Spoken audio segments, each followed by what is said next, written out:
இயேசுவுக்கே புகழ். இன்று நம்முடைய தியானத்தின் 26வது நாள். 26வது நாளாகி இன்றைய தியான சிந்தனைகள் அனைத்தையும் கடவுளுடைய பாதத்தில் வைத்து ஒரு ஜெபத்தோடு நாம் தொடங்குவோம்.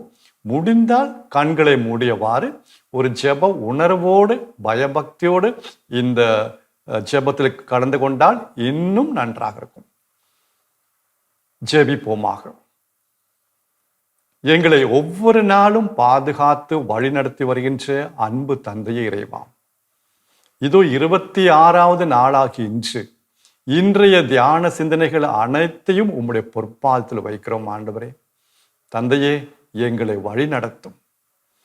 இந்த தியானத்தில் கலந்து கொள்ளும் ஒவ்வொரு சகோதரிகளையும், குழந்தைகளையும், இளைஞர்களையும், இளம் பெண்களையும், முதியோர்களையும், நோயாளிகளையும் அனைவரையும் உம்முடைய பாதத்தில் வைக்கிறோம். அவர்களையும் அவர்களுடைய குடும்பங்களையும் அவர்கள் செய்யும் தொழிலையும் நிறைவாக ஆசீர்வதித்தருளும். அவர்களுடைய உள்ளத்திலும் இல்லத்திலும் அமைதி, மகிழ்ச்சி, சமாதானத்தை தாரும் ஆண்டவரே. அவர்கள் இன்னும் இந்த தியானத்தின் வழியாக, இந்த இன்றைய சிந்தனையின் வழியாக அவர்கள் இன்னும் உம்மோடு நெருக்கமாக வாழவும், இது ஆழமான உறவில் அவர்கள் வளரவும் அவர்களுக்கு இந்த தியானம், குறிப்பாக இன்றைய சிந்தனைகள் உதவியாக இருக்கட்டும்.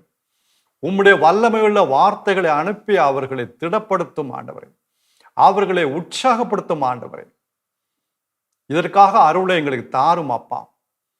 இந்த மன்றாட்டுகள் எல்லாம் எங்கள் ஆண்டவராகிய இயேசு கிறிஸ்து வழியாக உம்மை மன்றாடுகிறோம். ஆமென். இறை இயேசுவில் அன்பார்ந்த சகோதர சகோதரிகளே, நாம் இப்பொழுது 6வது பகுதியில் இருக்கிறோம்.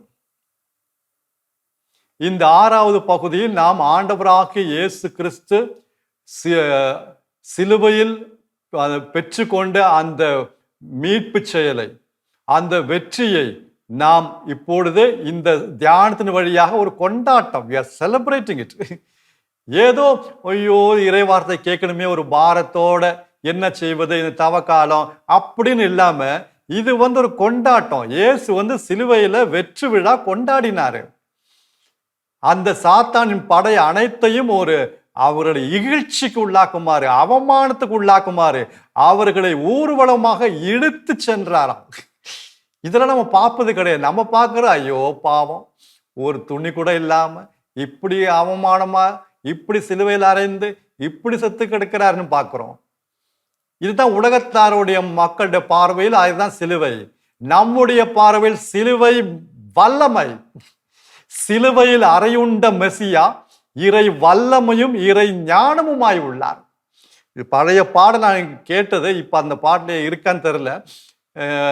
சிலுவையில் அறையுண்ட மெசியா இறை வல்லமையும் இறை ஞானமுமாய் உள்ளார். சிறு வயதுல எங்க அப்பா ஒரு நற்செய்தி கூட்டத்திற்கு, அறங்குடை மறுமலர்ச்சி கூட்டத்திற்கு சென்னையில கூட்டிட்டு போனாரு. National charismatic convention. அப்போ தீம் சாங்கா இந்த பாட்டு சிலுவையில் அறையுண்ட மெசியா அடிக்கடி பாடுங்க. எனக்கு ரொம்ப பிடிச்சி போச்சு. அப்போ அர்த்தம்லாம் புரியல, பாட்டு நல்லா இருக்கு. ஆனா இன்றைக்கு தான் புரியுது, அந்த சிலுவையில் அறையுண்ட மெசியா இறை வல்லமையும் இறை ஞானமும் ஆகி உள்ளார். அதை நம்ம கொண்டாடுறோம், இந்த தியானத்தின் வழியாக கொண்டாடுறோம். இது ஒரு கொண்டாட்டம். அதனால சோர்ந்து ஒரு பாரமா ஐயோ தவக்காலம் இப்படி அப்படின்னு இருக்காதீங்க. பயபக்தி இருக்கணும், ஜெப உணர்வு இருக்கணும். ஆனா அதே நேரத்தில் ஒரு கொண்டாட்டம், மகிழ்ச்சி நம்முடைய உள்ளத்துல இருக்கணும். அவர் இறை வார்த்தை தந்து நம்மை திருப்திப்படுத்துகிறார். அன்பானவர்களே, சில நாட்களாக கடந்த சில நாட்களாக ஆண்டவர் கடவுள் அருளும் அந்த படைக்கலங்களை குறித்து நாம் தியானித்தோம். தொடர்ந்து நாம் தியானிப்போம். ஏன்னா இதெல்லாம் கடவுள் கொடுத்தது. இன்றைக்கு அந்த சிந்தனைகளுக்கு வர்றதுக்கு முன்னாடி நம்ம ஒரு எடுத்துக்காட்டு சொல்லிட்டு சொன்னோம்னா இன்னும் கொஞ்சம் ரொம்ப நல்லா இருக்கும். அதுக்காக தான், வேற ஒன்றும் கிடையாது. இப்போ என்னுடைய வாழ்க்கையில ஒரு சில பிரச்சனைகள்லாம் இருக்குன்னு வச்சுக்கோங்க. ஒரு எடுத்துக்காட்டு, சரி, உடல் ரீதியா எனக்கு சில பிரச்சனைகள்லாம் இருக்கு. ஆனா என்னால தாங்க முடியல. சில வேளைகளை தாங்க முடியாததா இருக்கிறது. ஆனா கடவுளுடைய வார்த்தை என்ன சொல்லுகிறது? 1 கொரிந்தியர் 10வது அதிகாரம் 13வது வசனம். 1 கொரிந்தியர் 10வது அதிகாரம் 13வது வசனத்துல அந்த இடையில அங்க ஒரு வசனம் இப்படி சொல்லுகிறது, உங்கள் வலிமைக்கு மேல் அவர் உங்களை சோதனைக்கு உள்ளாக்க விட மாட்டார். உங்களுடைய சக்திக்கு மேல், உங்களுடைய வலிமைக்கு மேல் அவர் உங்களை சோதிக்க மாட்டார். உங்களுக்கு எவ்வளவு தாங்க முடியுமோ அவ்வளவுதான் அந்த சோதனை அவர் கொடுப்பார். அதுக்கு மேல கொடுக்க மாட்டாரு. ஏன்னா ஒரு 5ஆம் கிளாஸ் படிக்கிற பையனுக்கு 10ஆம் கிளாஸ் கேள்வித்தாள் கொடுக்க மாட்டாங்க. 8வது படிக்கிற பையனுக்கு +2 கொஸ்டின் பேப்பர் கொடுக்க மாட்டாங்க. எல்லாம் அந்தந்த லெவல தான் அவங்க கொடுப்பாங்க.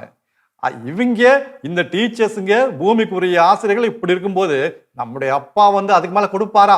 அப்ப இறை வார்த்தை அழகா சொல்லுகிறது, உங்களுடைய வலிமைக்கு மேல், உங்களுடைய சக்திக்கு மேல் அவர் உங்களுடைய சோதனைக்கு உள்ளாக்க விட மாட்டார். ரொம்ப நல்லது. ஆனா என்னுடைய தனிப்பட்ட வாழ்க்கை அனுபவத்துல என்ன ஆகுது, என்னால தாங்க முடியல. இது என்னுடைய சக்திக்கு அப்பாற்பட்டதா இருக்கிறது, என்னால சுத்தமா தாங்க முடியல. ஆனா நான் போய் சொல்றேன்னா இல்ல கடவுள் போய் சொல்றாரா? உண்மைங்க, என்னுடைய அனுபவத்துல இது என்னால தாங்க முடிய மாட்டேங்குது. அவ்வளவு உடல்ல பிரச்சனை. எத்தனையோ பேர் சொல்றாங்க, நான் கேள்விப்பட்டிருக்கேன். எத்தனையோ தாங்க முடியல ஃபாதர், தாங்க முடியல. தாங்க, எனக்கும் சில நேரத்தில் தாங்க முடியல. என்னுடைய வாழ்க்கை நான் போய் சொல்ல.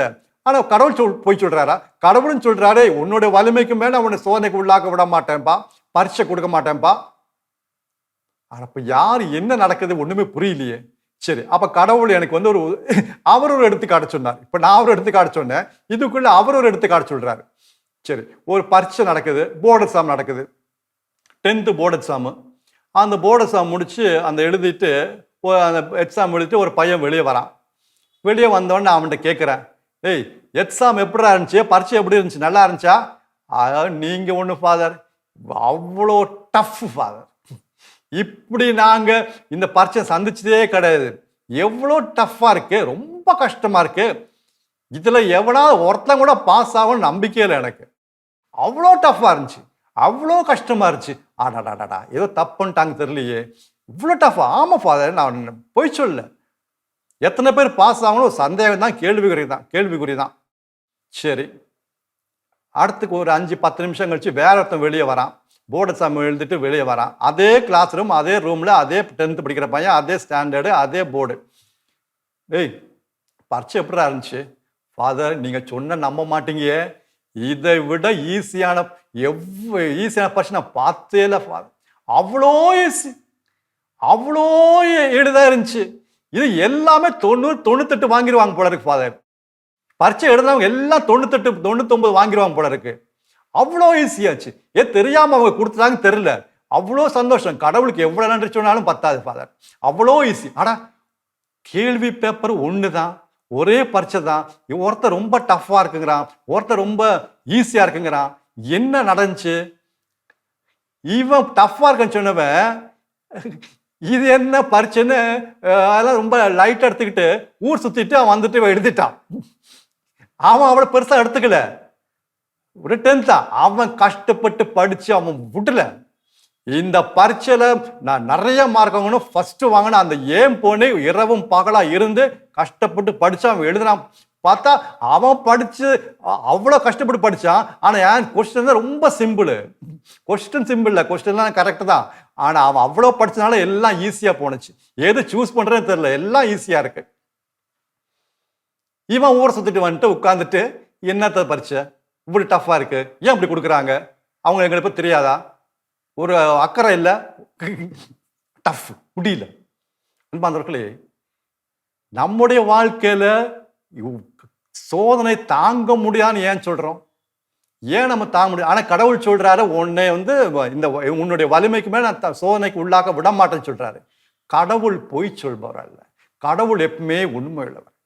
அன்பார்ந்தவர்களே, இயேசு சீடர்களை பார்த்து கெத்செமனே தோட்டத்தில் சொன்னாரு, சோதனைக்கு உட்படாதபடி நீங்கள் ஜெபியுங்கள். சோதனை வரும், சோதனைக்கு உட்படாதபடி நீங்கள் ஜெபிங்க. அவர் ஜெபிச்சாரு, அதனால சோதனை வந்தோடனே அவர் தாங்கிட்டாரு. அந்த படை முழுவதும் வந்தோடனே உடனே தாங்கிட்டார். நீங்க யாரை தேடி வந்தீங்க? நான் தான் அவ்வளோ தைரியம். அதுக்கு முன்னாடி தந்தையே, என்ன தந்தையே, இப்படிலாம் துன்பங்களை கொடுக்க எப்படி அப்படியே போராட்டம் போராட்டம் போராட்டம். ஜெபிச்சார் ஜெபிச்சார், முகம் குப்புற விழுந்து ஜெபிச்சாரு. ஜெபிச்சு அந்த சக்தியை பெற்றுட்டார். யாரை தேடி வந்தீங்க? நாசரேத்தர் இயேசு, நான் தான். அவ்வளோ ஒரு பலம் அந்த சத்தத்துல. சீடருங்க பயந்து ஓடிட்டாங்க. சோதனை சந்திக்க முடியல.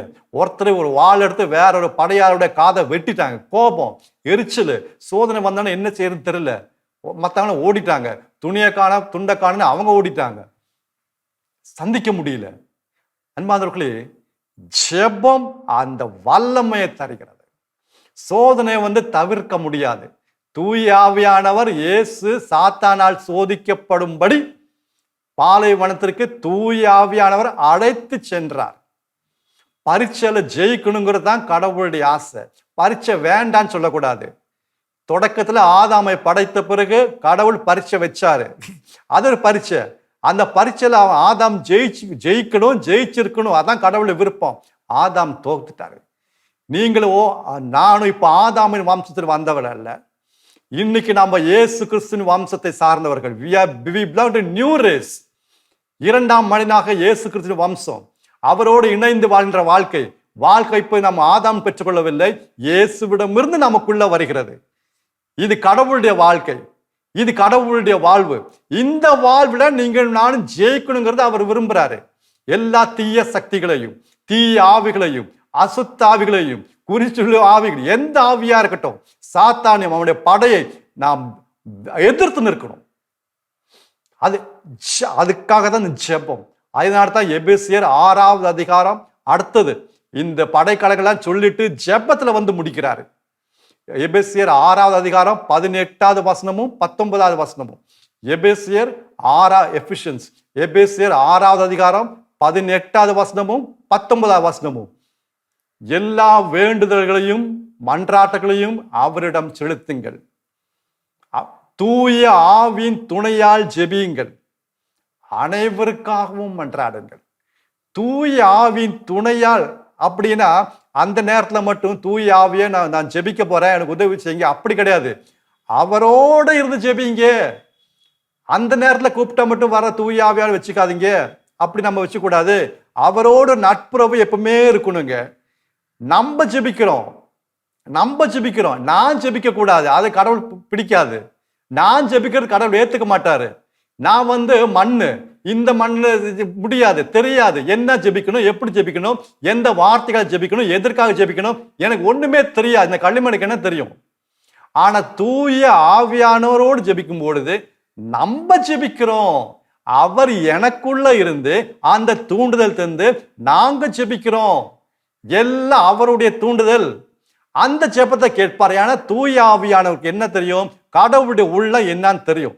அந்த உள்ளத்தை அறிந்த தூய ஆவியானவர் சரியான ஜெபம், சரியான தேவை, சரியான வார்த்தை, சரியான நேரம், சரியான உள்ளம், இப்படி அந்த சரியானதை அவர் ஜெபிப்பார். அவர் மன்றாடுவார். சில நேரத்துல வார்த்தை கூட வராது, பெருமூச்சு விடுறோம். அப்படிதான், அதுதான் ஜெபம். சைலண்டா இருப்போம், ஆனா உள்ளத்துல அப்படியே பொங்கும் பாருங்க. அப்பா அன்பார்ந்தவர்களே, ஜெபம் அவ்வளவு முக்கியம். ஏன் ஜெபிக்கும்? டேய் ஜெபிடா, குடும்ப ஜெபத்துக்கு வாடா, ஜெபிடா, பைபிள் வாசிடா. ஏன் சொல்றோம்? எந்த உறவும் இல்லை. தூய ஆவியான்ட்டு எந்த உறவும் இல்லை. திருப்பலி தொடங்கும் போது பங்கு தந்தை சொல்வாரு, நம் ஆண்டவராக இயேசு கிறிஸ்துவின் அருளும் கடவுளின் அன்பும் தூய ஆவியின் நட்புறவு. எங்க நட்புறவு இருக்கு? எங்க நட்புறவு இருக்கு? அது நம்ம சொல்லி கேட்டு கேட்டு நமக்கு பழகி போச்சு. அடுத்து எப்ப பூச முடியும்னு காத்துட்டு இருக்கோம். இப்பதான் தொடங்கி இருக்காங்கடா, இனி எப்போ கொஞ்சம் 1 மணி நேரம் இருக்கு, சரி எங்க ஆமைன்னு சொல்லுமே கரெக்டா ஆட்டோமேட்டிக்கா தானே ஆமைன்னு சொல்லிடும். பழகி போச்சு. நட்புறவு அன்பாந்தவர்களே, எப்பவுமே அந்த உறவுல வளரணும். நான் யாரையும் குற்றம் செலுத்தவில்லை, யாரையும் குறை சொல்லவில்லை. நம்முடைய வாழ்க்கை இல்ல, என்னுடைய வாழ்க்கை. சொல்லுங்க பார்ப்போம். இந்த தியானம் எல்லாத்துக்காக கிடையாது. என்னுடைய வாழ்க்கை நான் ஆராய்ந்து பார்க்க கடவுள் அழைக்கிறார். கொஞ்சம் அதிகமா போனா என்னுடைய குடும்பத்தை நான் வாழ்க்கையை ஆராய்ந்து பார்க்க வேண்டும். மற்றவங்களை பத்தி நம்ம இப்ப கவலைப்பட தேவையில்லை, அதை அவங்க ஆராய்ந்து பார்ப்பாங்க. எனக்காக தான் இந்த தியானம். அன்பான சகோதர சகோதரர்களே, இந்த ஜெபம் வலிமை தருகிறது. எவ்வளவு வந்தாலும், சோதனை எவ்வளவு கடினமாக இருந்தாலும் அதை தாங்கக்கூடிய சக்தி இந்த ஜெபம் நமக்கு தருங்க. டஃப் கிடையாது. என்ன டஃப்? ஏன் டஃப்? ஏன் நான் தனியா போறான்னா டஃப். நான் தான் இயேசுவோட இணைந்துட்டு விட்டேன்னு, நான் இணைஞ்சிட்டேன்னு. இங்க எங்க டஃப்? இயேசுக்கு டஃபா? இல்ல, கிடையாது. அன்பான சகோதர சகோதரிகளே, ஜெபம், அந்த அருமையான ஜெபத்திற்கு ஒரு எடுத்துக்காட்டு, ஒரு உவமையா இயேசு சொன்னார் பாத்தீங்களா? லூக்கா 18, லூக்கா நற்செய்தி 18ஆம் அதிகாரம் 1-8 முடிய, 1-8 முடிய, லூக்கா 18 வசனங்கள் 1 முதல் 8 முடிய. அந்த ஒரு விதவை பெண் ஒரு நடுவற்ற வந்து கெஞ்சிரா பாத்தீங்களா? எனக்கு நீதி தாரும், என்னுடைய எதிரை கண்டித்து அல்ல தண்டித்து எனக்கு நீதியை தாங்க. அவர் வந்து யாருக்கும் பயப்பட மாட்டார். அவரு அந்த நடுவர், அந்த மனிதன் நடுவர், கடவுளுக்கும் பயப்பட மாட்டாரு, மனிதனுக்கும் பயப்பட மாட்டார். ஆனா இந்த பெண்ணோட தொல்லை தாங்க முடியாம அவர் வந்து நீதி வாங்கி கொடுத்தாராம். நீதி. அப்ப கடவுள் சொல்றாரு, அவர் அந்த கடவுளுக்கும் பயப்படாதவரு, மனிதனுக்கும் பயப்படாதவரு, அவரே நீதி கொடுத்துட்டாருன்னா, அவரே இந்த மனிதன் அவன் நீதி கொடுத்துட்டானா, நான் என்னுடைய பிள்ளைங்க, என்னுடைய மக்கள் என்று அல்லும் பகலும் ஜெபிக்கும் போது, வேண்டும் போது நான் நீதியை தரமாட்டேனா, செய்ய மாட்டேனா? அவன் எங்க, நான் எங்க? நீங்க என்னோட பிள்ளைங்க. அவனுக்கும் அந்த விதவைக்கு எந்த சம்பந்தமும் கிடையாது. அவன் தொல்லை தாங்காம கொடுத்தான், நான் தொல்லை தாங்க கொடுக்க மாட்டேன். என்னுடைய பிள்ளைங்க கூப்பிடுற பார்த்து என்னால் தாங்க முடியாதுப்பா. என்னுடைய உள்ளம் உருகி போகும். அவனுக்கு அது கிடையாது. அன்பர்களே, ஜெபம்னு எப்பவுமே கேட்டுட்டே இருக்கிறது இல்ல, ஏன்னு அந்த உறவில் அப்படியே இருக்கிறது. நம்ம பெரிய பெரிய ஜெபம்லாம் ஜெபிக்கணும் அவசியம் கிடையாதுங்க. உள்ளத்தை கொட்டுறது, அந்த இயேசு அந்த சிலுவையில் நமக்காக சிந்திய அந்த ரத்தத்தை அந்த மனதை கொண்டு வந்து, அந்த வேதனை கொண்டு வந்து, எனக்காக அவர் எப்படி பாடுபட்டார், தந்தையால் கைவிடப்பட்டார். இயேசுவே, எனக்கு நீங்க தான் வேணும், உண்மை என்று எனக்கு வேற ஒன்றும் வேண்டாம், எனக்கு உதவி செய்யுங்க, எனக்கு அந்த சக்தி இல்லை. அந்த பைபிளை சில ஜெபம்லாம் பார்த்தீங்கன்னா ஒரு வசனம் தாங்க ஒரு ஜெபம். நீங்க பார்த்துருக்கீங்களா? ஒரு வசனத்துல ஒரு ஜெபம் இருக்கும். சரி, எடுத்துக்காட்டு சொல்ல விரும்புகிறேன். 119வது திருப்பாடல், சாம்ஸ் 119, 119, 119வது திருப்பாடல், வசனங்கள் 33-40 முறை பார்த்தீங்கன்னா, வசனங்கள் 33 முதல் 40 முடிய கிட்டத்தட்ட 8 வசனம் இருக்கு. இந்த 8 வசனத்தை பார்த்தீங்கன்னா ஒவ்வொரு வசனமும் ஒரு ஜெபம். அதுதான் அதோடைய யூனிக்னஸ், ஒரு தனித்தன்மை. ஒவ்வொரு வசனமும் ஒரு ஜெபம். எடுத்துக்காட்டு 36வது வசனம், 119ல 36வது வசனம், உம்முடைய ஒழுங்குமுறைகள்னா அவருடைய கட்டளைகள், அவருடைய வார்த்தைகள். உம்முடைய ஒழுங்குமுறைகளில் என் இதயம் நாட்டம் கொள்ள செய்யும். முடிஞ்சு. அந்த உள்ளத்தை திறந்து அந்த திருப்பாடல் ஆசிரியர் சொல்ற பாருங்க, எனக்கு உம்முடைய வார்த்தையில், உம்முடைய கட்டளைகளில் எனக்கு வந்து இன்ட்ரெஸ்ட் அவ்வளவு வரல, ஆர்வம் வரல, நாட்டம் வரல ஆண்டவரே. அதனால உம்முடைய ஒழுங்குமுறைகளில் என்னுடைய இதயம், என்னுடைய உள்ளம் நாட்டம் கொள்ள செய்யும், ஆர்வம் கொள்ள செய்யும், இன்ட்ரெஸ்ட் வர வைங்க. ஒரு ஜெபம். 37 வசனம் ஒரு ஜெபம். அடுத்த 37வது வசனம் இன்னும் அருமையான ஜெபம். 37 ஒரு வசனம் தான். வீணானது ஒன்றும் பாராதபடி என் கண்களை திருப்பி அருளும் ஆண்டவரே. வீணானது ஒன்றும், தேவையில்லாத ஒன்றும், அருவருப்பானது, அசிங்கமானது, வீணானது, ஒத்த பைசாக்கு பிரயோஜனம் இல்லாது, வீணானது ஒன்றும் பாராதபடி என் கண்களை திருப்பி அருளும். எனக்கு திருப்ப முடிய மாட்டேங்குது, எனக்கு அந்த சக்தி கிடைக்கல, அதனால நீங்க திருப்புங்க ஆண்டவரே, எனக்கு நீங்க தான் எல்லாம், இல்லைன்னா வாழ்க்கை என்ன ஆகுறது? வீணானது ஒன்றும் பாராதபடி என் கண்களை திருப்பி அருளும். ஜெபம். 37 வசனம் ஒரு ஜெபம். ஐயோ, அருமையா இருக்கு. அது உள்ளத்தை கொட்டுறாரு. அவர் நிறைய வசனங்களை சொல்லி நிறைய வார்த்தைகள்லாம் போட்டு, நோ, அந்த ஜெபத்துல அந்த அவர் எளிமை, தாழ்ச்சியோடு ஜெபிக்கிறார். சாலமன் அரசனுக்கு ஏன் கடவுள் வந்து ஞானத்தை கொடுத்தாரு? அவர் பொண்ணு கேட்கல, வெள்ளி கேட்கல, அதனால கொடுத்தாரு நம்ம நினைக்கிறோம். அவர் ஜெபிக்கும் போது இந்த 1 அரசராகமம் 3ஆம் அதிகாரத்தை எடுத்து பாருங்க, அவருடைய ஜெபத்தை எடுத்து பாருங்க. நானும் ஒன்றும் அறியாத சிறுவன், பாலன். நான் ஒன்றும் அறியாத ஒரு பையன், ஒரு சிறுவன், நான் ஒரு பாலன், எனக்கு உதவி செய்யுங்க. அரசன், சாலமன் அரசன், ராஜா, அதாவது தாவீது ராஜாவுக்கு அடுத்த அரசன் ஆயிட்டாரு. அவர் கடவுளை பார்த்து, கடவுள் முன்னாடி இப்ப நான் ஆட்சி செய்யணும், எனக்கு ஒண்ணுமே தெரியாது, நான் ஒரு சிறுவன், அப்பா உன் ஞானத்தை வச்சு கொட்டிட்டாரு.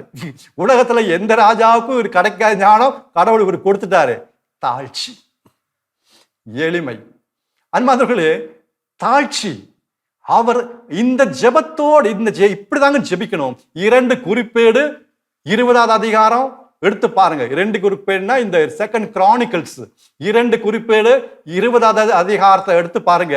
ஒரு இஸ்ரேல் ராஜா யோசபத் என்ற ராஜா இஸ்ரேல் நாட்டுக்கு எதிராக மற்ற பல நாட்டு படைகள் எதிராக சேர்த்து எதிராக வராங்க. ஒரு நாட்டு எதிராக வரல, பல நாடுகள் ஒன்று சேர்ந்து, அந்த படைகளை ஒன்று சேர்ந்து இந்த யோசபத் இந்த அரசனுக்கு எதிராக வராங்க, இஸ்ரேல் மக்களுக்கு எதிராக வராங்க, நாட்டுக்கு எதிராக வராங்க. இவருக்கு என்ன செய்யறது? இவர் சக்தி இல்ல, வல்லமை இல்ல. என்ன செஞ்சாரு? அந்த 2 குறிப்பேடு 20ஆம் அதிகாரம் 1ல படிச்சு பாருங்க. குறிப்பா 12வது வசனம் படிச்சு பாருங்க. 2 குறிப்பேடு 20ஆம் அதிகாரம் 12வது வசனம் அவருடைய ஜெபம். அந்த ராஜா ஜெபிக்கிறாரு, இப்படி பெரிய படை பல அனைவரும் சேர்ந்து எனக்கு எதிராக வராங்க, எனக்கு இவங்களெல்லாம் எதிர்த்து இருக்க சக்தி கிடையாது, எனக்கு வலிமை கிடையாது. 1. 2வது, எங்களுக்கு என்ன செய்யணும்னு தெரியாது. 1, எங்களுக்கு சக்தி இல்லை, வலிமை இல்லை, எங்களுக்கு என்ன செய்யணும்னு தெரியாது. ஆனா 1 நாங்க செய்வோம், எங்களுடைய கண்கள் உண்மையே நோக்கிய வண்ணம் இருக்கும், எங்களுடைய கண்கள் உண்மையே நோக்கிய வண்ணம் இருக்கும். எங்களுக்கு வேற எங்கிருந்து உதவி கிடைக்கும்? நீங்க தான் செய்யணும், வேற உங்களுக்கு ஒண்ணுமே இல்லை. ராஜா, அரசன், அந்த தாட்சி. அப்புறம் ஜெயிச்சுட்டாங்க. ஏன்? இந்த ஒரு எங்களுடைய கண்கள் உண்மையே நோக்கிய வண்ணம் இருக்கும். ஏதோ அப்பப்ப பாக்குறது கிடையாது, எப்பவுமே எங்க வாழ்க்கையில சூழ்நிலையில எப்ப சோதனை வரும், எப்ப வருவான் தெரியாது. அதனால விழிப்பா இருக்கணும். பயணம் செய்யும் போது, நடக்கும் போது, வீட்டுல இருக்கும் போது, தூங்குறதுக்கு முன்னாடி, சாப்பிட்றதுக்கு முன்னாடி, அந்த ஜெப உணர்வு, அந்த உறவு. ஜெபம்னா எப்பவுமே நம்ம ஜெபிச்சுட்டு இருக்கணும் இல்ல, அந்த உறவுலே இருக்கணும். என்னுடைய கண்கள் எப்பவுமே அவரை மேல பதிய வைக்கணும். வேற எங்களுக்கு என்ன எப்ப நடக்கும்னு தெரியாது, இந்த குடும்பத்துக்கு என்ன எப்ப நடக்குன்னு தெரியாது, நாங்க பயணம் செய்ய டிராபிக் என்ன நடக்கும்னு தெரியாது. நான் எங்களுடைய கண்கள் உண்மையே நோக்கி வண்ணம். எங்களுடைய பிள்ளைங்களா ஸ்கூல் போறாங்க, நாங்க பின்னாடி அவங்க பின்னாடி போக முடியாது, என்ன நடக்குது, அவங்க ஃப்ரெண்ட்ஸ் எப்படி எங்களுக்கு தெரியாது, எப்பப்ப சாத்தான் அவங்களுடைய சிக்க வைக்கிறேன்னு தெரியாது. இயேசுவே, எங்களுடைய கண்கள் உண்மையே நோக்கிய வண்ணம் இருக்கிறது, எங்களுக்கு தெரியாது. ஏன்னா இந்த மொபைல் போன், இன்டர்நெட் எல்லாம் இருக்கு, எங்களுக்கு தெரியாது. ஆண்டவரே உண்மையை நோக்கி எங்களுடைய கண்கள் இருக்கின்றன. அந்த தாட்சி. அந்த திருப்பாடல் வாசிச்சு பாருங்க. திருப்பாடல் 119 33-40 வரைக்கும் ஒவ்வொரு வாசனமும் ஒரு ஜெபம். அந்த தாழ்ச்சி, அந்த எளிமை உள்ளத்திலிருந்து கொட்டுறது. சாத்தான் தொட முடியாது. டஃப் கிடையாதுங்க வாழ்க்கை. இந்த மாதிரி எளிதான வாழ்க்கை, சிம்பிளான ஈஸியான வாழ்க்கை இந்த உலகத்துல யாருக்கும் கிடைக்காதுங்க. கிறிஸ்தவ வாழ்வு என்ன வேணா வரட்டும், என்ன வேணா வரட்டும், ஒன்னும் அவன் நம்மளை தொட முடியாது. உடல் வியாதியா, பிரச்சனையா, என்ன அவன் மனக்கு வேதனையா, வேலை இடத்துல அதிகாரிகளுடைய பிரச்சனையா, இடியா, மின்னலா, கடல் கொந்தளிப்பா, புயல் காற்ற, என்ன வேணா வரட்டும், நான் தளர்ந்து போக மாட்டேன். அத்திமரம் துளிர் விடாமல் போனாலும், திராட்சை கொடி பலன் தராமல் போனாலும், இதை ஒலிவ மரம் பயனற்று போனாலும், வயல்களில் தானியங்கள் இல்லாமல் போனாலும், ஆடு மாடு இல்லாமல் போனாலும், நான் ஆண்டவரில் களி கூறுவேன். ஹபாக்குக் 3:17-18. ஹபாக்குக் 3:17-18. நான் சும்மா நான் இதெல்லாம் இல்லாதனால களி கூறுவேன். நோ, நான் ஆண்டவரில், அவரோடுள்ள உறவில் நான் களி கூறுவேன். அந்த உறவில் எப்பவுமே இருக்கேன். தூயாவியான ஜெபிப்போமா? தூயாவியானவரே, இந்த அருமையான செய்திக்காக நன்றி செலுத்துறேன். நானும் என்னுடைய மனைவி, என்னுடைய கணவனும் பிள்ளைகளும் உம்மோடு என்றும் நெருக்கமாக வாழ, அந்த உடலின் உறுப்புகளாக வாழ எங்களுக்கு அந்த நெருக்கத்தை எங்களுக்கு தாரும். நீங்க தான் எங்களை, உண்மை விட்டா எங்களுக்கு வேற ஒண்ணும் இல்லை, எங்களுக்கு வேற கதி இல்லை, நீங்க தான் அப்படின்னு தாழ்ச்சியோடு வருவீங்களா? நிச்சயமா உதவி வச்சு வாருங்க. அவர் நம்முடைய ஜெபத்தை கேட்பார். ஏன் கேட்பாரு? ஏனெனில் இதுவே தகுந்த காலம்.